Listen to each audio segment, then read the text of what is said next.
नमस्कार मित्रांनो, घरोघरी मातीच्या चुली या मालिकेच्या आजच्या भागात आज आपण बघणार आहोत ऋषिकेश हा घरी आलेला. तो जरासा अपसेटच असतो. ओवी त्याला म्हणत असते की बाबा तुम्ही आलात? हो बाबा, माझा सगळा होमवर्क झालाय. आई कुठे आहे? तेव्हा मात्र ऋषिकेशचं लक्ष नसतं. तेव्हा ओवी पुन्हा म्हणते की बाबा आई कुठे? भूक लागलीये मला. ऋषिकेश म्हणतो ओवी मलाही नाही माहिती, मीही तिचीच वाट बघतोय. ओवी म्हणत असते की पटकन फोन करा ना तिला, मलाही खूप भूक लागलीये. तेवढ्यातच आता ऋषिकेश फोन करण्यासाठी घेतो, परंतु तेवढ्यातच जानकी तिथे आलेली असते. जानकीला बघून ओवी म्हणत असते की आई तू आली? अगं मला पटकन जेवायला वाढ ना, मला फार भूक लागलीये. ऋषिकेश म्हणत असतो की अगं जानकी इतक्या रात्री गेली कुठे होतीस तू? अगं फोन नाही, मेसेज नाही, अगं घरात स्वयंपाक सुद्धा तयार नाहीये. नाही म्हणजे तू असं कधी करत नाही म्हणून मी विचारलं. काय झालंय जानकी? तेव्हा मात्र ओवी आता जानकीकडे हट्ट करत असते की मला फार भूक लागलीये. आज मी तुझ्याकडे काही हट्ट करणार नाही आई, मला तू आज कारल्याची भाजी दे, मेथीची भाजी दे, कोणती पण भाजी दे,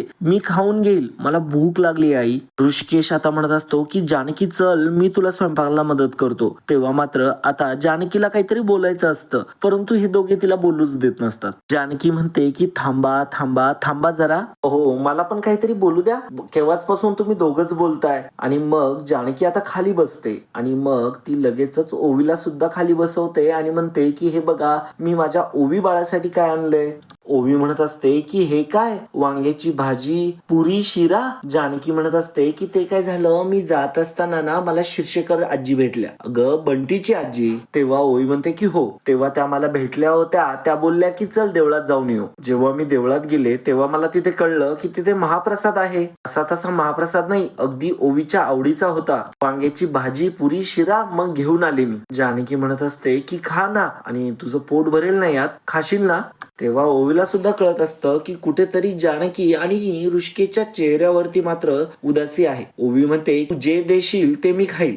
मग आता ओवी खाऊ लागते. ओवी आता पहिला घास घेणारच असते. तेव्हा मात्र ओवी विचारते की पण तुम्ही दोघे काय खाणार? आपल्या तिघांना पुरेल एवढं जेवण की तू अजून काय बनवणार आहेस? तेव्हा जानकी म्हणत असते की जानकी म्हणत असते की सॉरी, मी तुम्हाला दोघांना सोडून देवळातच जेवले. अगं मी बसले होते जेवायला, कारण की शिर्षकर मावशी आता काय मला जेवल्याशिवाय पाठवतील का? आता आम्ही दोघी बसलो आणि वाडेकरी येत होते, गरम गरम पुऱ्या येत होत्या आणि मी खाऊन घेत होते. आता जानकी हे खोटं बोलत असते. मी इतकं खाल्लंय ना ओवी की माझं पोट अगदी भयंकर भरलंय, असं आता जानकी मुद्दामच नाटकं करून ओवीला सांगत असते. ओवी आता म्हणत असते की बाबा तुम्ही जेवा ना. तेव्हा मात्र लगेचच आता ऋषिकेश सुद्धा या गोष्टीला स्वतःवरती घेतो आणि म्हणत असतो की अगं झालं काय ओवी? अगं मगाशी ना माझ्या मित्रात आणि माझ्यामध्ये मिसळ खायची पैंज लागली होती. अगं तुला काय सांगू ओवी, अगं मी इतक्या मिसळ खाल्ल्या आणि मग ती नंतरून चमचमीत आणि रसरशीत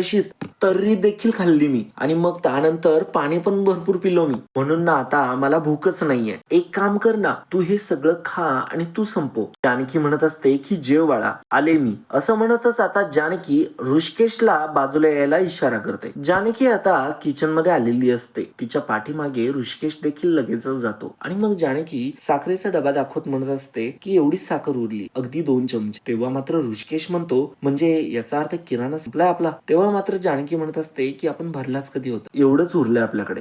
जानकी आता म्हणत असते की फराळासाठी पैसे, ओवीची स्कूलची फी, हॉस्पिटलमध्ये अर्धे पैसे, सो आता आपण एवढी साखर उरलीये, अर्धी खाऊया आणि त्यावरती पाणी पिऊया, आता पुरतीची भूक मिटेल. आणि असं म्हणतच आता दोघेही ती साखर अर्धी घेतात आणि दोघेही ती साखर खातात. त्यानंतर जानकी पाणी देते, ऋषिकेश ते पाणी पितो आणि जानकी देखील पाणी पिते. आता दोघांनीही साखरेवरती पाणी पिलेलं असतं आणि अशाने त्यांनी आता दोघांचं पोटाची जी भूक आहे ती मारलेली असते. ऋषिकेश म्हणत असतो की बरं झालं तुला देवळात जायचं सुचलं, निदान आज ओवीचं तरी पोट भरलं. त्यानंतर आता ओवी इकडे खूप मोठ्याने ओरडत असते आणि म्हणत असते की आई अगं भाजी खूप तिखट आहे ग, आणि तिला आता खूप तिखट लागलेलं असतं. ओवी आता मोठमोठ्याने ओरडत असते. तेव्हा आता तिच्याकडे जानकी आणि ऋषिकेश आलेले असतात. म्हणत असतात की काय झालं ओवी? तेव्हा ओवी म्हणत असते की अगं आई भाजी फार तिखट आहे आणि पुऱ्या देखील फार खराब फ्लर्ट झालेले आहेत. ऋषिकेश म्हणत असतो की अगं ओवी, अगं तो प्रसाद आहे, प्रसादाला असं नाव नाही ठेवू.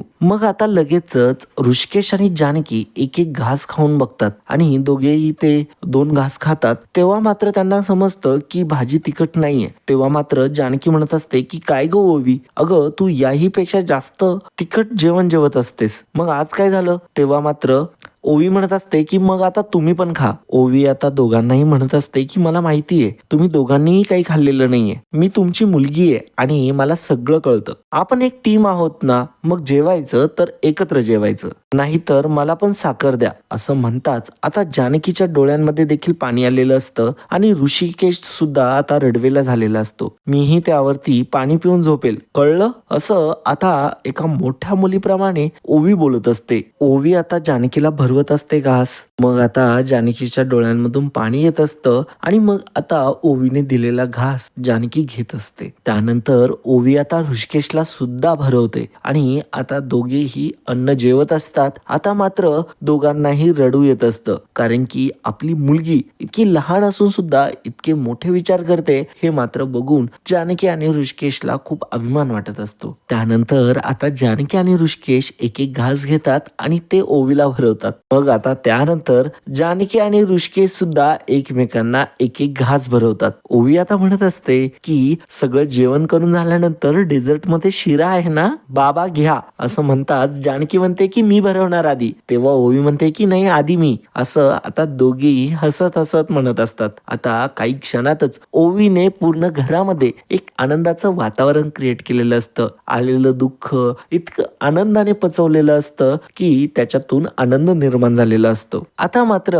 दुसरीकडे इकडे सौमित्र खूपच जास्त वैतागलेला असतो. तेव्हा मात्र अवंतिका म्हणत असते की अरे सौमी काय झालं? अरे हे बघ, चिडचिड करायचं माझं डिपार्टमेंट आहे. सौमित्र आता खूपच चिडचिड करत म्हणत असतो की अरे बाई आहे काही, अरे आपण एक एक गोष्ट एकत्र करून गोष्ट चिटकवतोय आणि ही ऐश्वर्या सगळं फाडत सुटलीये. आता आर्या पार, आता जानकी वहिनी नानांना भेटणार म्हणजे भेटणार. अवंतिका म्हणते की पण कसं होणार आहे हे सौमी? तेव्हा मात्र सौमित्र म्हणत असतो की मला नाही माहिती, आपण एक काम करूया, आपण नानांना घराच्या बाहेर घेऊन जाऊया, सांगूया रूम मध्ये बसून बसून त्यांना कंटाळा येतो, बाहेर फिरायला घेऊन जाऊया. अवंतिका म्हणते की नाही हा सौमी, हे बघ, एक ती ऐश्वर्या, तिला जेव्हा कळलं आपण वहिनींना घरी आणणारे तेव्हा ती इतकी चिडली आणि तिने आईंचे जाऊन कान भरले. तुला काय वाटतं आपण नानांना घराबाहेर नेणारे म्हटल्यावरती ती काय शांत बसणार आहे का? सौमित्र आता टेन्शन मध्ये आलेला असतो. सौमित्र म्हणत असतो की अशाने तर जानकी वहिनी आणि नानांची भेट होणं फारच कठीण आहे. अवंतिका म्हणते की सौमी, अरे इतक्यातच नको ना हार माणूस, अरे वकिली डोकी आहे आपली,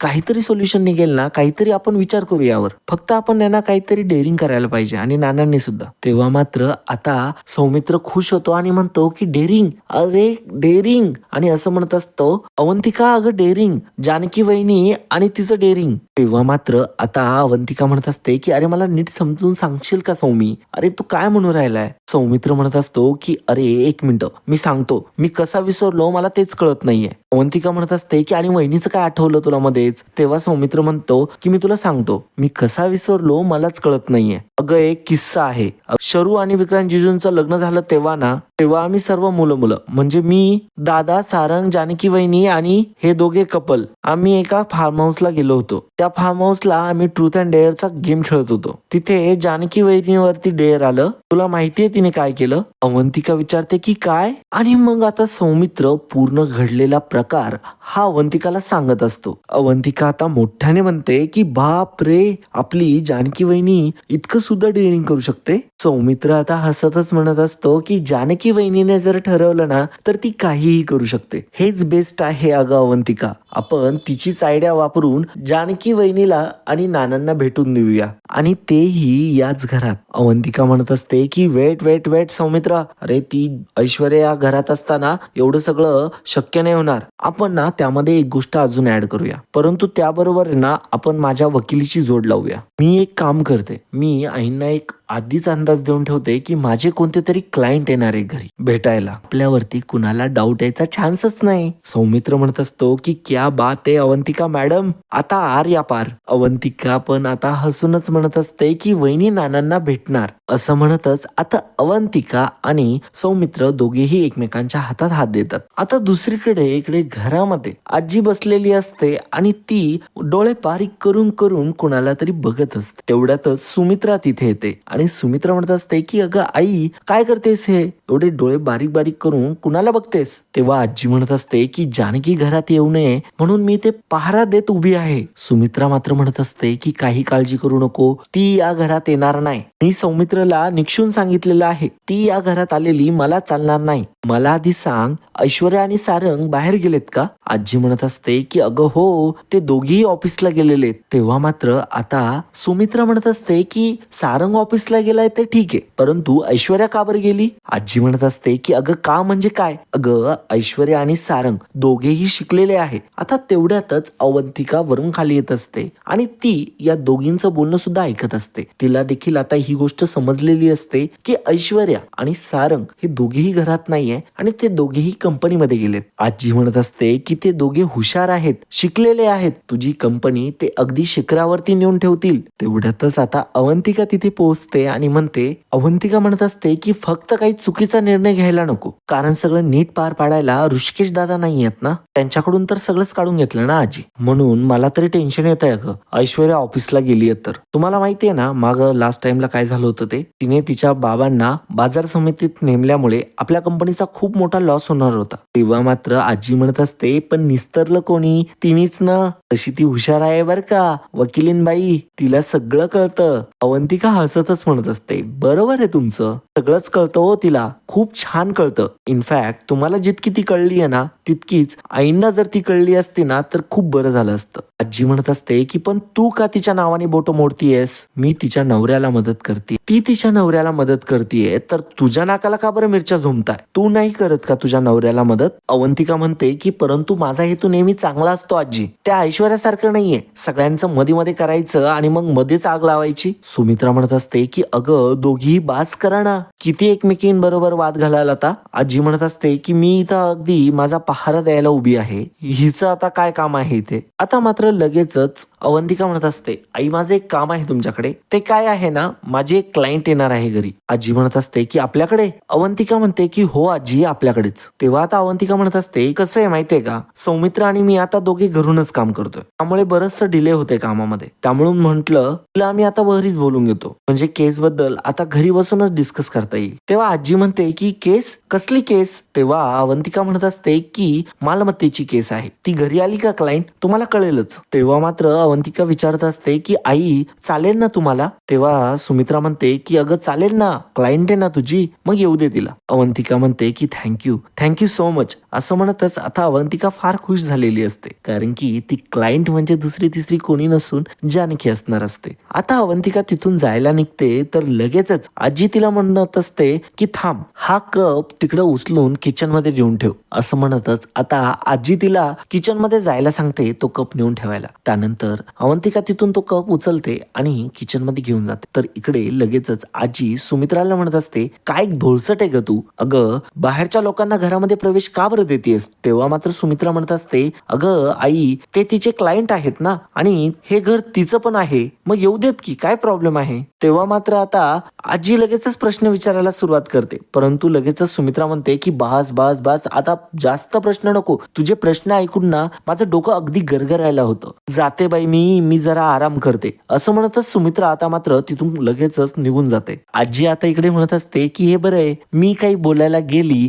की लगेच सगळ्यांना गरगरायला लागतं, मला काय ह्या अवंतिकाचं काय बरोबर वाटत नाही, मी लगेच ऐश्वर्याला फोन लावून कळवते, तिलाच सांगते सगळं. आणि असं म्हणतच आता लगेचच आजी आता ऐश्वर्याला फोन लावण्यासाठी रूम मध्ये निघतात. आता इकडे दुसरीकडे मात्र आता इकडे दुसरीकडे ओवीला स्कूलमध्ये जायचं असतं. ऋषिकेश ओवीच्या वेण्या घालत असतो तेव्हा जानकी विचारत असते, झाल्या का वेण्या घालून? तेव्हा मात्र ऋषिकेश म्हणत असतो की हो होत आहेच. तेव्हा मात्र जानकी म्हणते की आवरा लवकर, उशीर होतोय, ओवीच्या स्कूलचा टिफिन झालाय बर का. तेव्हा मात्र ओवी लगेचच मोठमोठ्याने म्हणत येते की आई आय एम रेडी, माझं सर्व आवरलेलं आहे. ओवी लगेचच विचारत असते की आई तू मला टिफिन वरती काय दिलंय? तेव्हा मात्र जानकी म्हणत असते आज तुझ्या आवडतीचा उपमा. ओवी म्हणत असते की टोमॅटो घालून. तेव्हा जानकी ओवीला सांगत असते, अगं काय झालं ना, बाजारात ना चांगले टोमॅटोच आलेले नव्हते म्हणून नाही आणले मी. हे बघ पण आज जो उपमा बनवलाय ना